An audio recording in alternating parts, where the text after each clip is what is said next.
मोरडा ग्राम रे चलित वर्ष वर्तमान पूजा पार्वणर ऋतु चलीथिबा बेले विधि विधान मुताबक गत आश्विन पूर्णिमा बा कुमार पूर्णिमा ठारू आरंभ होइतिबा गजलक्ष्मी पूजा साधारण भाव में जनसाधारण उद्देश्य भाटकुमोरडा स्थित बड़साही रे चलित वर्ष पूजा पूज्य कमिटी पक्षर आयोजित गजलक्ष्मी पूजा अर्चना धूमधाम रे चालू रही। एही गजलक्ष्मी पूजा कमिटीर मुख्य श्री अश्विनी कुमार पट्टनायक, उपदेष्टा दैनिक समाचार मुख्य संपादक प्रदीप कुमार नाहक, सभापति प्रशांत कुमार स्वाईं द्वारा आरंभ होई महा आडंबर रे चालू रही। एही पूजा चलित वर्ष साहीवासी संपूर्ण सहयोग रे नुआ उद्दीपना क्रमे नूतनता स्वरूप प्रत्यह पंडित मानक द्वारा श्लोक पाठ सहित ज्ञान यज्ञ और प्रतिवर्ष अन्न प्रसाद व्यवस्था नियारा परिचय आनीदेव बोली अनेक आशावादी अछंती।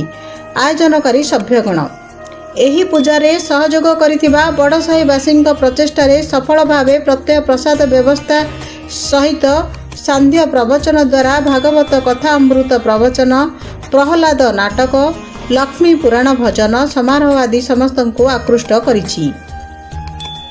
एही भली महत पूजा द्वारा विभिन्न प्रकार वर्ण्य वर्णाढ़ व्यक्ति गंजाम जिलार टाणुआ नेता सानाखेमुंडी विधायक श्री रमेश चंद्र जेना, खलिकोट विधायक श्री पूर्णचंद्र सेठी, नागरिक सुरक्षा कानून सेवा ट्रस्ट र राज्य अध्यक्ष श्री संतोष कुमार होता, युव समाजसेवी श्री भगवान पात्र, श्री पवित्र मोहन मिश्र, वरिष्ठ वकील राजेश मोहन पट्टनायक, वास्तुविद श्री सन्यासी महाराणा, अमृत प्रियदर्शनी साहू, कोरा स्वाई, निर्मल साहू, कांग्रेस नेता श्रीहरि कृष्ण रथ, चित्तरंजन बेहेरा आदि को निमंत्रण करा जाई सम्मानित करबा सह उपकौढ़न मानपत्र आदि दे उत्साहित करा जाइथिला।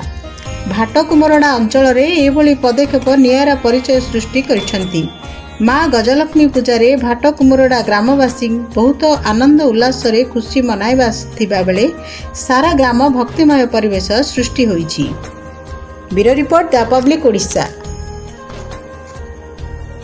जदि आपण मानकु आम वीडियो भल लागि थाए ताहले आम चैनल को लाइक, शेयर और सब्सक्राइब करबा को भूलिबेनि।